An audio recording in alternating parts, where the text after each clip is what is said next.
Hey church family, Pastor Jeff here. So this week we are going through Psalm 103 as a church family. So read it in your homes, read it together. And so today I'm going to be doing my devotional from Psalm 103 verse 11 to 14. So let's read it. For as high as the heavens are above the earth, so great is his steadfast love towards those who fear him. And as far as east is from the west, so far does he remove our transgressions from us.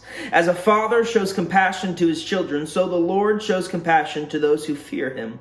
For he knows our frame. He remembers that we are dust. I don't know about you, but I tend to set some high expectations, and I like to give myself goals. So I'll always have some books lying around the house I'm trying to read. I'll always leave my guitar out and try to get practice time in.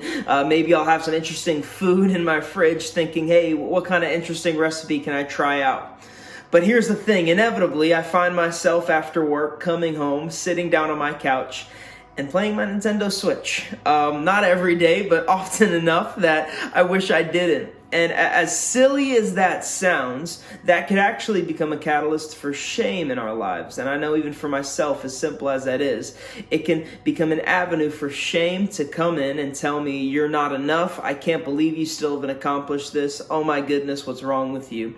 And when we give shame a place in our mind and in our heart, it actually has full authority to drive us away from God because we've given it authority. But I think that's what David's trying to accomplish here. When he talks about, he's trying to drive us away from that thought by saying, for as high as the heavens are from the earth, so great is God's love for us. That's not a hyperbole. We really cannot even fathom how great his love is for us. He moves on and says, don't you see how he's removed your sins so far from you?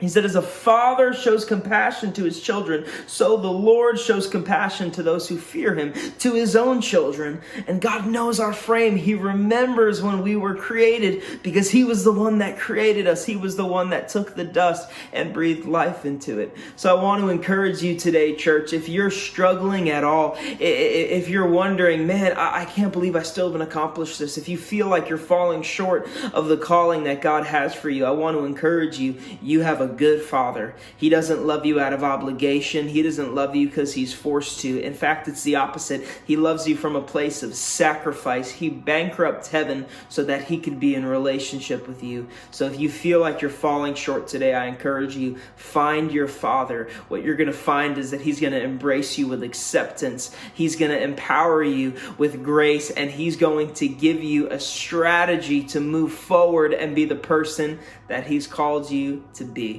Hey church, we love you. We cannot wait to see you again. Be blessed and be a blessing.